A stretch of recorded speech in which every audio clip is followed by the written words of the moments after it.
This is recording 836. The name of this podcast episode is Listen Next, 836. It's a part of my podcast series, Speaking to the CIA. You can find me at ChristinaStation918.com or SpeakingToTheCIA.com. Okay, so I want to continue on. So what I'm going to talk about in this podcast is I'm going to go over more decode with you, but it's a collection of decode that I have decoded and worked on, and then people have communicated to me in mental telepathy and have contributed, figured out more. So it's gonna be all over the place, but it's kind of one of those podcasts where it's a bunch of everything, but everything is significant. So more reports I'm making against the Jean Jernigan Roberts of Milton, Florida. All of these reports are against her. You know her plot. You know her lies. You know her con. So, as I said, I'm going to continue to make reports against her.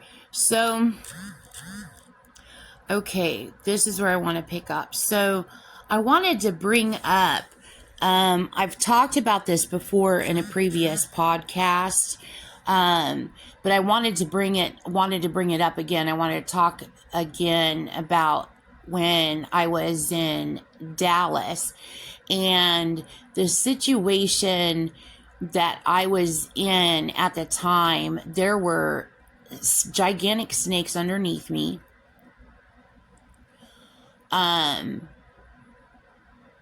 Underneath the ground, underneath the floor. I made reports. I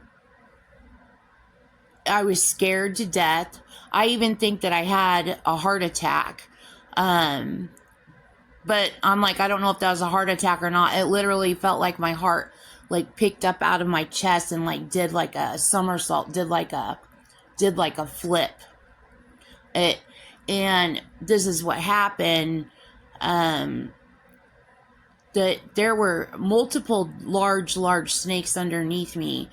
And one of the snakes that was underneath me, somebody told me it was called a quarterback snake. It was very aggressive. All the snakes were aggressive. But I was so used to them being underneath me, I got to know their temperament.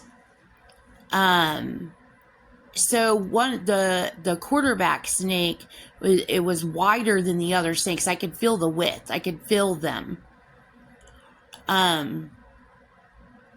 I could feel the width of the snake, and it was wide. It was probably about the width of probably wider than a twin bed width. It was wide, that big. The other snakes, and I don't know what it looked like. I just know how wide it was, and I knew its behavior, its pattern. The other snakes, the ones that I were told were called African fire-breathing snakes. And I know that Gene Roberts tried to white people that here, trying to cause a major distraction. Okay, so the African fire-breathing snakes are black snakes. Okay, and I told you I made a podcast, I made reports about the African fire-breathing snakes, and there were several of those, okay? And so those blow up hot fumes, okay? And it stings. I went to sleep and I woke up the next morning and my legs felt like death. They felt like a sponge. And I was like, what is the matter with my legs? They were like halfway numb. And they were just like spongy and wet and soppy. Like wet, like a hard biscuit that got dunked in water. Just like I'm like, what is wrong with my legs? my legs were like totally screwed up. And anyway, so they blow up this stinging, so you can't take it when it's blowing fumes up. You can't take it for but a second or two. I mean, like stinging, burning, like fumes. Okay, so you have to constantly move around, and wherever you go, Jean Roberts had the snake scented. So wherever you go, and she had it scented to. She scented them to several things. She scented them to my clothes. She scented them to bleach. She scented them to toothpaste, and she scented them to blood, which is natural.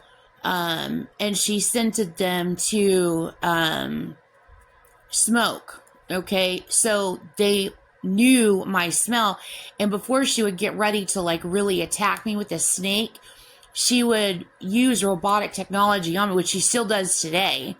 She would chomp my teeth on my tongue or my cheek. I have naturally chubby cheeks, and being fat now, my cheeks, you can imagine, are really chubby. So it's really easy for her to like bite a freaking chunk out of my cheek by clenching my jaws or smashing my jaws. So what she does is she wants to draw blood. Okay, she wants me bleeding. Because as soon as I start bleeding, instantly, if the snakes are in another location, instantly they're like, and they're right underneath me. Okay, so there were several of them, and those snakes are huge snakes. Those snakes, as I told you, they run in the United States. I got more information later after I moved to Dallas on what was going on with the snakes. In the United States, those snakes are everywhere, underground everywhere. They're by the trillions upon trillions, and they're all over the world. They're everywhere, okay? Anyway, those snakes run here about 20 feet long. I think they said 20 to 25 feet long. I actually ran over one, which I told you in my previous podcast. I actually ran over one trying to outrun, because some of them had gotten up above ground. There was a major snake run, and some of them had gotten up above ground and gotten out loose in Dallas. And I know they're still out loose out there today. God knows what's going on down there with them, like trying not to freak out the public. And I can't imagine like what's really going on that nobody knows about, that everybody knows about. You know what I mean? Like, anyway, so like they don't want to freak out the public saying that there's wild snakes underneath everybody everywhere, and also loose because they want out of the ground. So they make their way out of the ground. So you're like, you know this is happening, but nobody's telling you this is happening. So while nobody's telling anybody what's happening, can somebody tell somebody what's happening? So I bet you there's a lot of that going on. But anyway, so they run about 20 to 25 feet long. The snake that I ran over the back tail of it, and I saw it in my rear view mirror. I ran over it with my Santa Fe, my old car, and it was literally like freaking four-wheeling. I was trying to outrun them. I was scared to death I was going to die.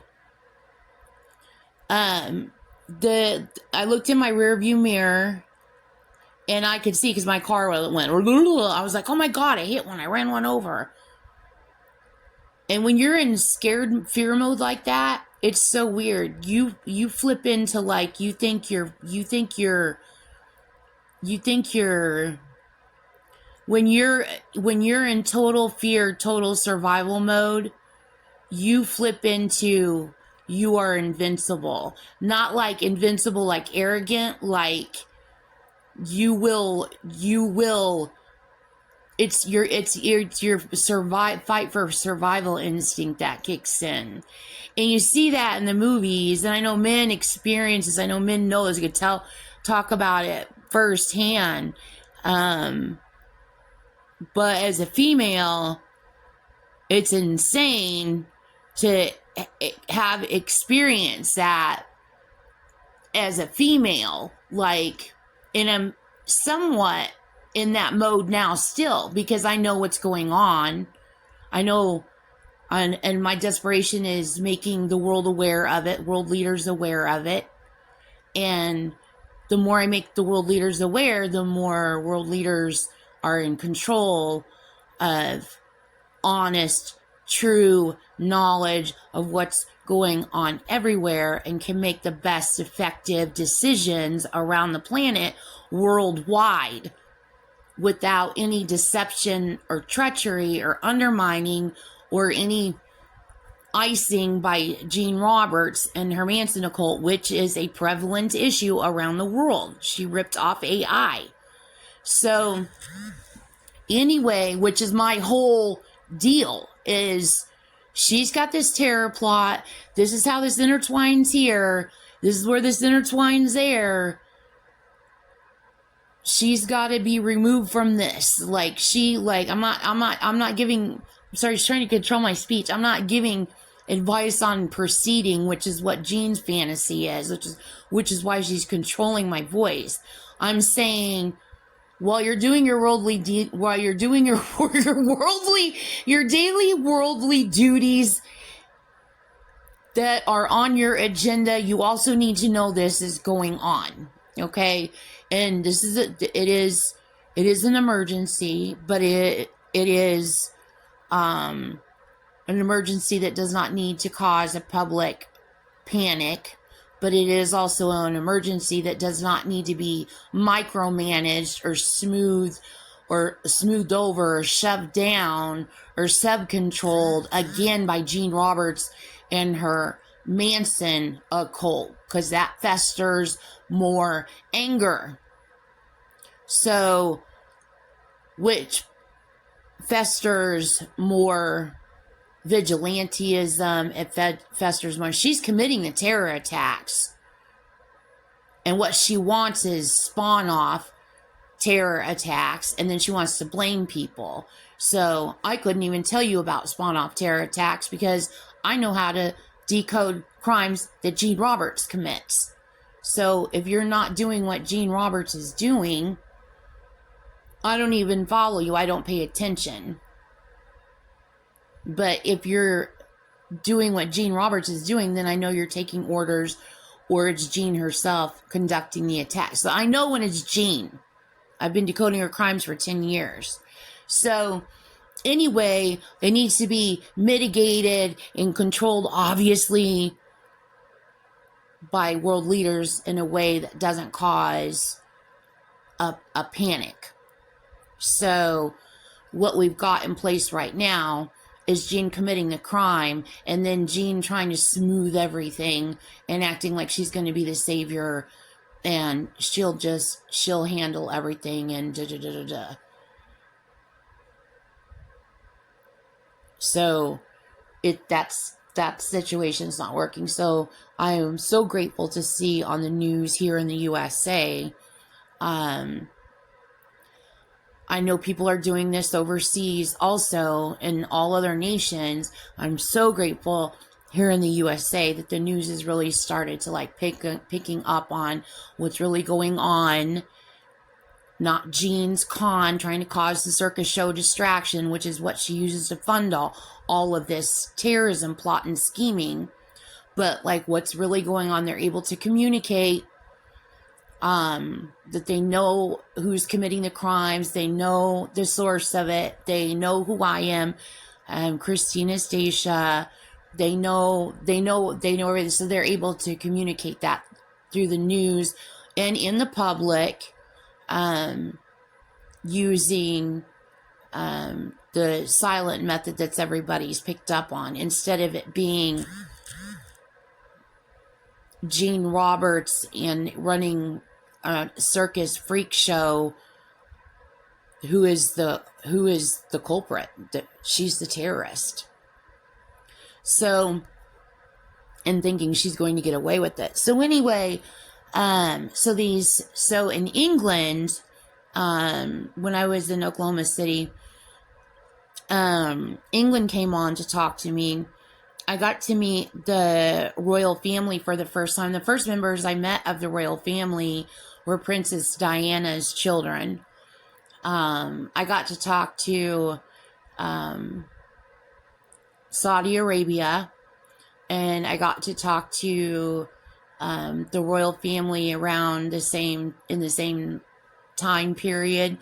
They would go on. They arranged for time to be on in my brain and AI to find out what I had decoded, what's going on, and they specifically wanted to ask, because they didn't have a lot of time because of Gene. All they specifically wanted to ask is, what are the terror attacks that you know of? Tell us what you know that deals with our nation specifically. So I was able to communicate with them. Okay.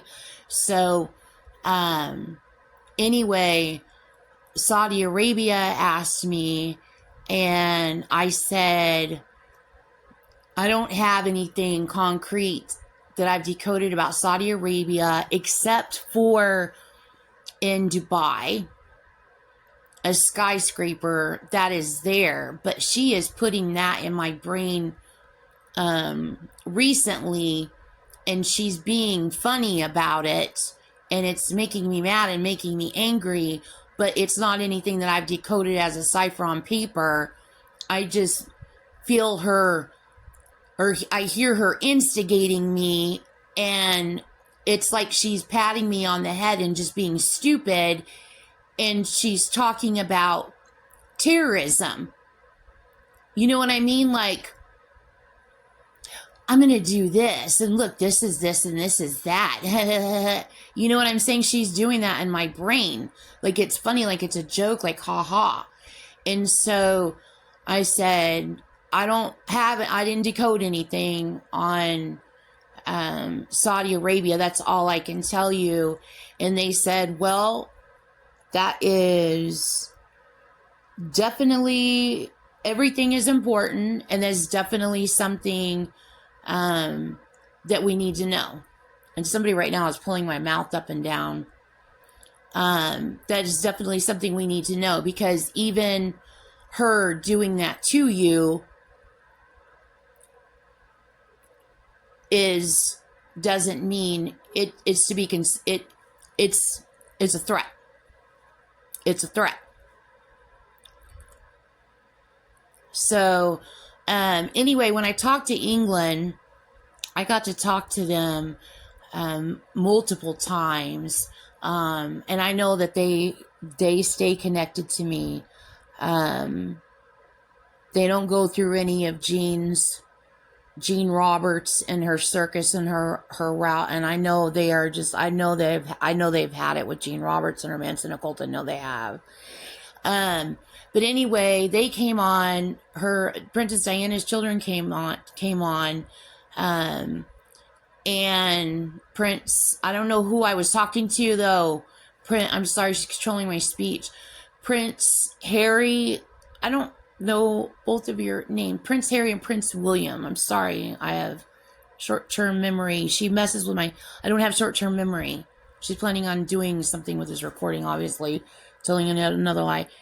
She blocks my short-term memory, as you guys know, and as you guys have been knowing.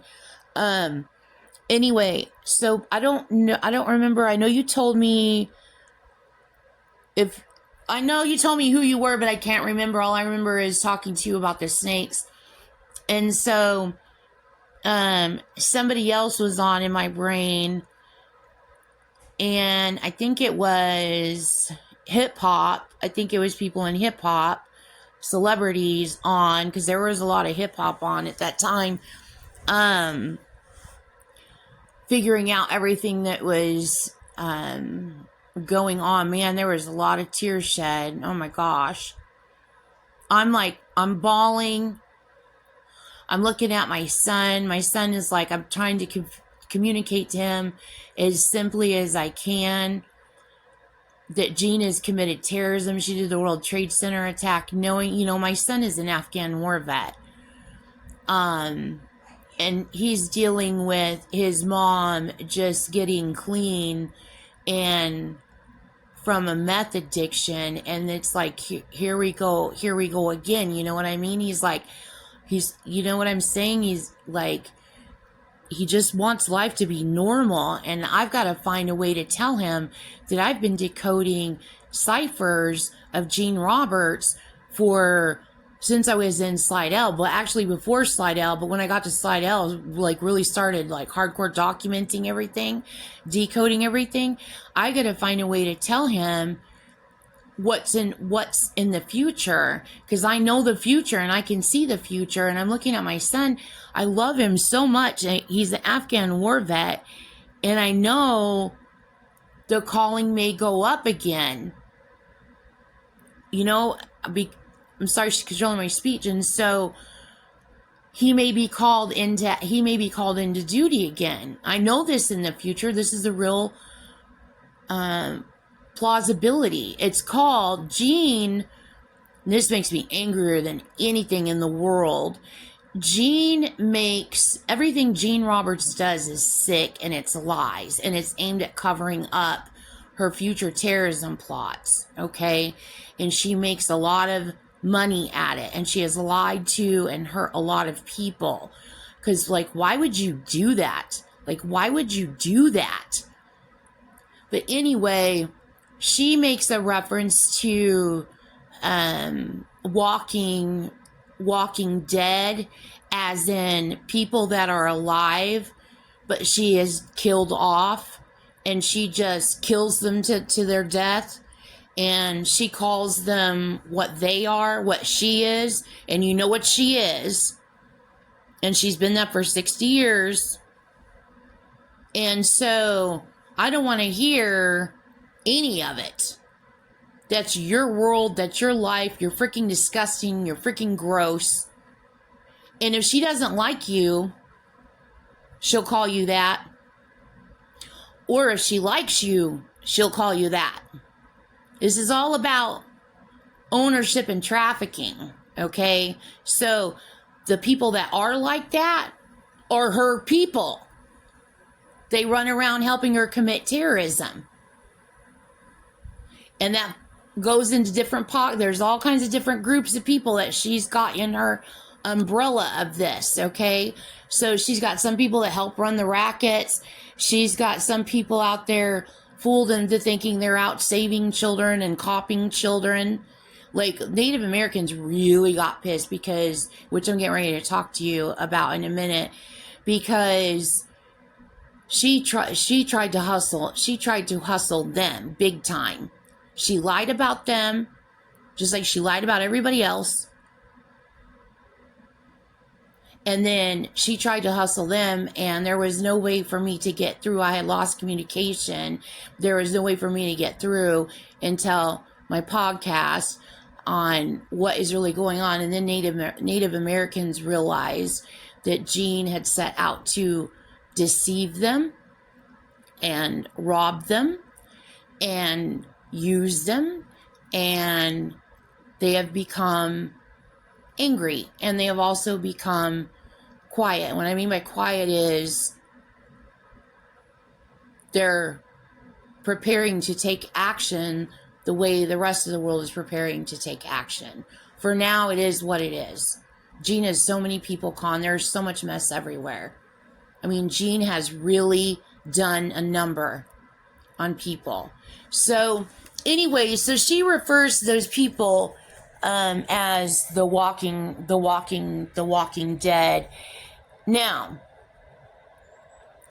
this like kills me because she smited the military by doing that, because there is a term out there that is called it's not the Walking Dead.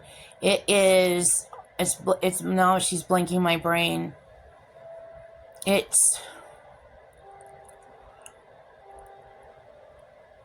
I can't remember the raising of the dead. It's something, the raising of the dead, or It's in one of these podcasts. I can't remember what it is. The Raising of the Dead. So, what it is it's an all hands on deck situation for all military, veterans, retired, active duty, everybody everywhere, like an all hands on deck situation, like in an apocalyptic situation. Like everybody jumps in, and it's called Raising of the Dead, and it's anybody and it's everybody, any age, everywhere, everybody jumps in. So, which that like brings me to tears, like huge tears, knowing that the United States has that in place. And then when I was communicating in mental telepathy, and this is back when I was in Oklahoma. I think I was in Oklahoma City. I was in my son's second apartment, and people around the world had come on, and they were talking in my brain, and people were saying they probably have this all over the world, this same kind of thing, this all hands on deck kind of thing. So I think people were like, they wanted to go make sure that everybody has this, I think, because this was astounding, and this was pulling in everybody everywhere into an apocalyptic situation, okay, and an apocalyptic terrorism situation. And so I'm looking at my son, and I'm like, I know what's ahead, and I'm bawling. I'm so emotional, and I just want his world to be perfect. And what I can do is make him aware of what's going on. Even at the time of telling him, if he thinks I'm crazy, I know my son. He will process, he will absorb. Eventually he will realize, hard to believe, my mom isn't crazy. But anyway, so the snakes in England, they said the snakes, those African fire-breathing snakes, they're about 20 to 30 feet long. They're longer in England than they are here in the United States. So I was talking to England about, they wanted to know about the snake terrorism over there. So anyway, so back to myself being in Dallas again. So I was in I had this quarterback snake underneath me, and then I had these African fire breathing snakes, and these suckers are mean. You don't know fear. I lived this day in and day out. Like, I really thought I was going to die. The fear is permanently in me. Like, it's in me. Like, I have super sensory perception to everything that has to do with snake. So I can smell them, I can feel them. The thing I have a hard time with is watching the ground, because she moves my eyeballs around, and so if I try to focus at the ground, she'll move my eyes around to make it look like the ground is moving when I'm trying to hold my eyes still to see if the ground is moving. These things are so big that they literally move the ground. You can see the ground raise and lower. You can feel it and you can see it. But if I'm in a car and I'm looking and I can't feel it underneath me, because the pressure, the feeling of it, the pressure of it is different. Like if you're in your car, you'd think you'd feel it in your car as much as looking out the window at the ground, but that's not the case, because it's very, very, very, very subtle. Okay, so you can't feel it like in the car on the ground underneath you. That would have to be a bigger movement.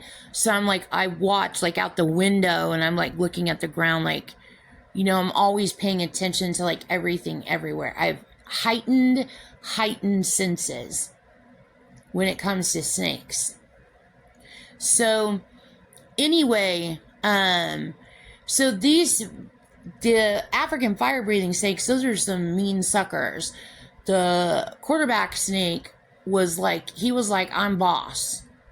Like, he took, like, possession of my room under the floor. He was like, this is my spot. I'm going to kill this human in this bedroom someday, and I'm going to sit here until I crash through the floor and kill it. I mean, it was like, it was staying there. It was like, this is my spot. The African fire-breathing snakes moved around. They moved all over the place. Everywhere I went, they went. If I walked outside, they were underneath me on the concrete.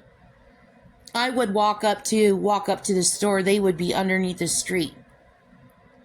I'd walk into the gas station, go get a pack of cigarettes, go do something, and they would be underneath the floor in the store. Like, they're literally underneath the street, okay?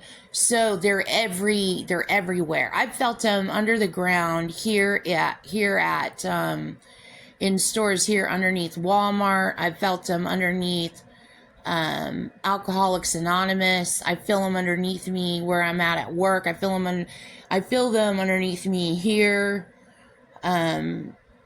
at where I live here in Tulsa on 79th. You know my address, you know where I live.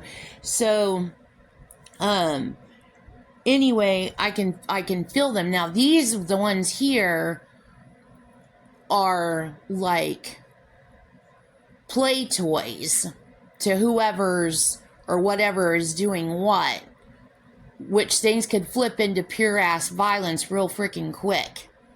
Because in Dallas, it was a very, very, very, it's violent here too. There shouldn't be wild freaking snakes under the streets anywhere, blowing up fumes on anybody anywhere. There shouldn't be any of that at all. That is terrorism. And if somebody tells you that that's just the way that it is, no, that's not just the way that it is.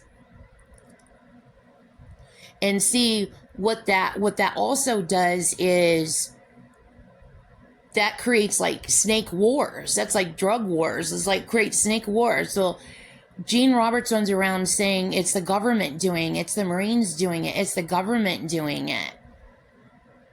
And what do you think people are going to do if they feel like their government is in control of their government? What do you think the first thing people are going to do? Give me some of them snakes. There's one of them, I'll put a perimeter of them underneath my house. One of them gets near me, I'll kill the SOBs. People will buy them. And people buy them for fun, for sport, to terrorize. And people will buy them for protection, to protect her moving her snakes. Like, it's just, it's nonsense. This is ridiculous. They're everywhere. So anyway, so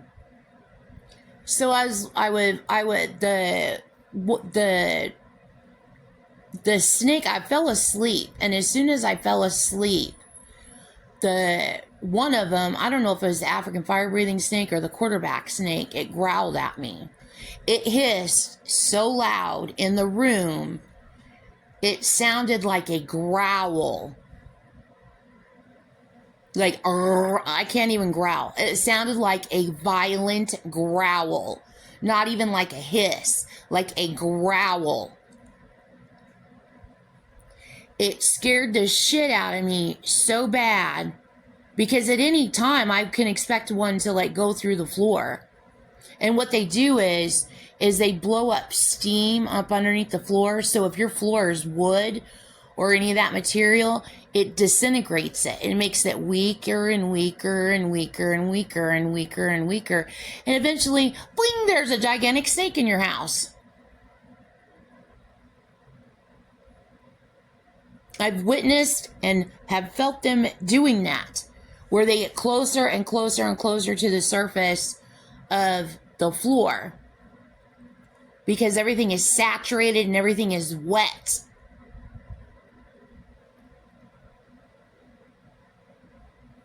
So anyway, it scared the ever living hell out of me, and then my heart like flipped. As soon as my heart flipped, it scared I couldn't believe this. It didn't scare the quarterback snake. It scared the African fire-breathing snakes. Like, they took off. And I didn't understand that. Like, I'm not a snake doctor. I don't know. I'm just, like, experienced. I'm like, what is this? They literally took off. It scared them. They took off. Like, did they think I died and so they weren't interested anymore? Or did they think quarterback snake was going to eat me and they thought they'd get the hell out of the way before they get eaten too? Like, what was going on? But they were like, phoom! Like, I could feel the whole floor going, they were like, phoom! But anyway, so it was a very, very stressful, very, very, very scary time. And there was a lot going on. And this is just one of the examples. But anyways, there was a lot going on in mental telepathy, a lot of people going on and off. I had connections at that time to Arlington Police Department. They were talking to me in mental telepathy. They had just brought in a new chief of police, and she's African American. She's female. She's African American, and she would go on and she would talk to me and she would keep me calm. I'm about to cry.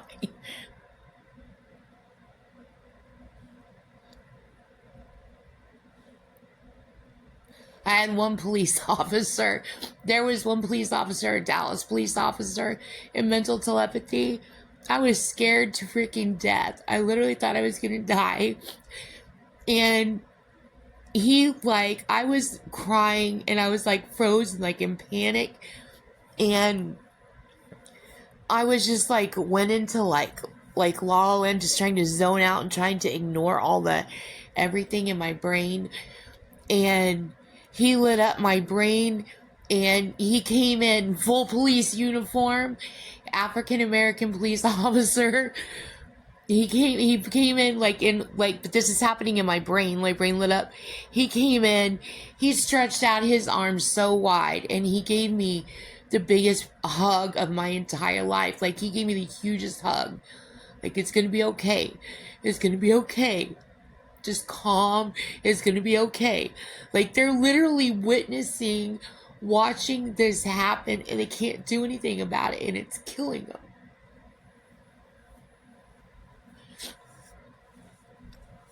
Anyway, as soon as he hugged me, it was crazy. As soon as he hugged me, in my brain, like, I just totally relaxed because I knew that law enforcement was there, and I knew that something really wicked and really bad was going on. I am finding out about this terrorist, and I keep decoding it, and it's freaking Gene Robertson or Manson occult, and I'm like, I'm not near my boys, like, I'm like, I've like, it just goes on and on and on. Anyway, so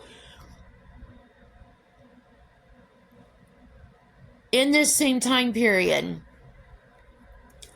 there is a Native American that came on, and I told you this in the previous podcast. He came on, Jean was on, popping off, telling everybody that she owns the place, and her usual, she's gonna do what she wants, and da-da-da-da-da, and just the usual gimmicky stuff that goes on today, just her same usual self. And he was getting pissed. Like, he was getting super, super pissed. And I was like, he said he was Native American, and he was getting ready to tell her off. I don't remember how the conversation went now at the beginning, but he was getting ready to tell her off, and I was like, ooh, yeah, Native American's gonna rip into her.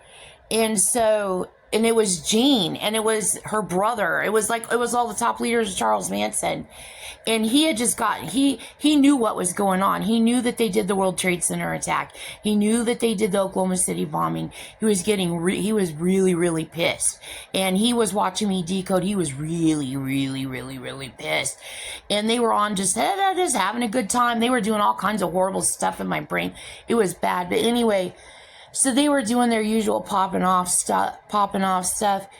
And he goes, he said, I said, are you a Native American chief? And he goes, I am. And he goes, I am a Native American chief.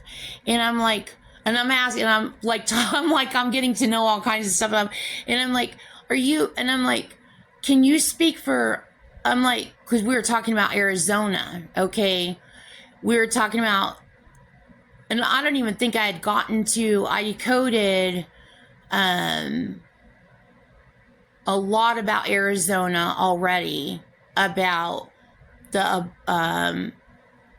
had I started? Yeah, I did. I was decoding the triangles and stuff. I had already started decoding all the Abajos and everything in Arizona, and I was following the trail of Gene stalking me and my family all of our lives, and I was finding out all these Abajo locations. I was already decoding. I was decoding Arizona history, and the connections between Arizona, Texas, New Mexico, and Oklahoma. I had already started. It wasn't until I started decoding biblical history about regarding Arizona that I didn't start decoding that until I was in Oklahoma City. So anyway, when I was in Dallas, so he was already mad. He was super, super, super pissed. And so anyway, so I said, can you, he goes, I'll tell her off. He was like, I'm summarizing his words. But he basically said, I'm going to let her have it, is what he was saying. And I'm like, can you speak? And I'm like, you're a Native American chief. He said, I am a Native American chief. And I say, can you speak for, and it's Arizona. So I'm like, yay, yay, yay, Arizona. So I'm like, can you speak for all Native American chiefs in Arizona? And, he said, I can speak for all Native American chiefs in Arizona. So anyway, somebody pulled something to sucker Jean Roberts and her people to go on. And she goes on in my brain, and she's, her usual snotty ass self. And there was a Marine that was on, and that Marine got his ass chewed out by another Marine. I remember that too. That's all in the same time frame. And the Native American chief, he was so pissed. But anyway, they're on, right? The Jean and her Manson occult and this just snot group of people. And the Native American chief, and he didn't tell me which tribe, which I didn't need to know. I'm like, you can speak for all of Arizona? Oh my gosh. Oh my gosh. So he said, I can speak for all of Arizona. And so he told Jean, he said, he's like got her attention, and she's listening to him. And he goes, you took this country from us once. You're not going to take it again, is what he said to her. And everybody went quiet. And then she said something just snide in return. And I knew that was, I was decoding road terrorism too that she had planned, and decoding 9/11 and her hiding out on Native American land in Arizona, trying to blame and frame, like she tries to blame and frame everybody, Native Americans. I'm like, that's not Native Americans. That's you that did that, Gene Roberts. That is you hiding on their land. And they know that she was hiding on their land because they told me. Like, I'm like, on my brain can be like, she's hiding here. Look at this. And they were like, wanted to say so much, but they couldn't say. And then one time when I was in Slidell, they said, and it's in my books, in my decode books, they said, they didn't say Gene. I didn't have Gene's name yet. But whoever this group of people is, they said, you can tell Gene, she's a horse thief too. And they were telling me that about Gene. And so I put that in my decode book. And I was like, you were called a horse thief. You're a horse thief. Anyway, later on, I know the phrase, but even at the time of writing it, like I didn't know the phrase. And then later on, someone came on and to talk to me and they said, do you know how significant that is? They called Gene Roberts they called Gene Roberts, but Gene Roberts' name wasn't in yet. The Charles Manson KKK, whoever this group is, they were called Native Americans called them horse thieves. And they're like, they go, you're a city girl. You like the city more than you like the country. So I'm going to tell you, and then they know I grew up in Arizona, but I love the city more. I love the city more. My family, like, probably knows tons more about horses than I do. But they said, let me tell you something. Being called a horse thief is probably the worst thing you can be called. This is a very, very big statement. This person is very angry.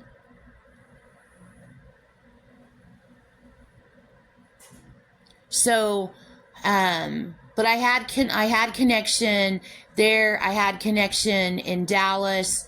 When he said that, you won't take this nation from us again. African Americans were on. They were like, "Roar!" They were cheering. And they're like, that's us too. That's us too. We say the same thing. And then everybody went into big, huge, huge discussions. And I am just like, I feel so humble. I don't even humble. Like I feel like, but you know what I'm saying? I feel so small, not humble. Like I am humble, obviously, but like, humble makes me sound like I'm doing an OU, I'm just so humble. No, I felt so small. Like, and this is happening, it's in my brain, and full discussions in my brain, and I feel like so small, like, I can't believe I am so privileged to be a part of hearing this conversation, of hearing this discussion. I'm bawling, I'm crying, everybody's discussing, and Jean is listening in the back end, and how she does today, how she tries to like pivot to me and point at me, and she likes to push stuff into my brain, like for me to like respond, and then I'm like, I just ignore her. Okay, so she was doing that to me, like at the same time. Like, she was wanting to like, and everybody just like, just ignore. They're telling me, just ignore. And people are talking. And I'm like, is that the same that's the same person he was yelling at though? Yeah, but African Americans came on later and everybody was talking. Why would they say just ignore her? Why would you be asking, why would they say just ignore her? Are you one of the people that needs to be told that?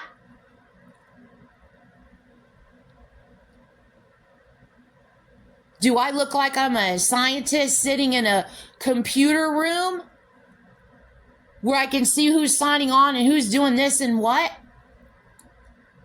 And who's who and who's where? Or is this just happening in my brain and mental telepathy? I mean, what is your point in saying that? Because it sounds to me, whoever just said that to me in my brain, you need to be told that.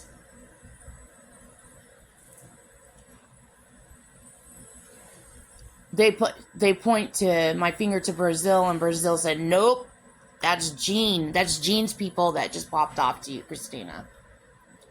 But anyway, so that's very, very, very, very, very significant, very powerful. It's so powerful. This went all the way to the White House. Joe Biden came on.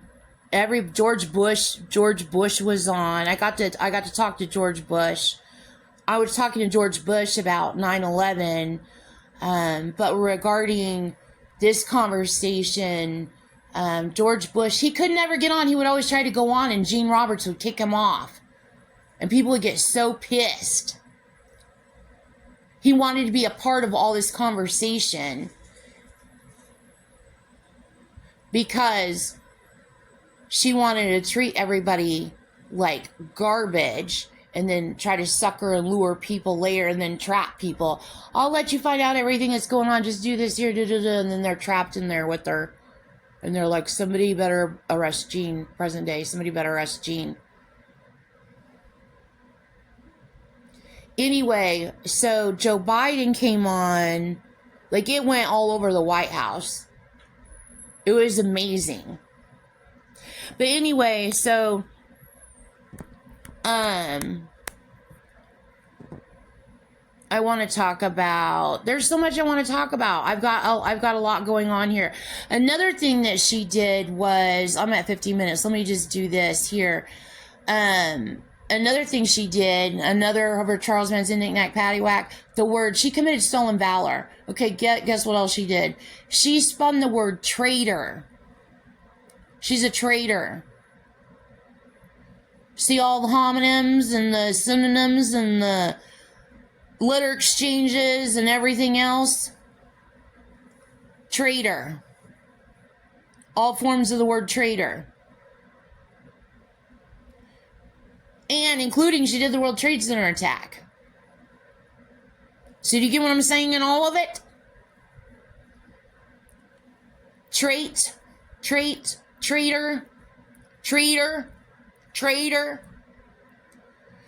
stock trader. There's all kinds of stuff going on. She did that with that word. And she's a traitor. So that is the end of this recording.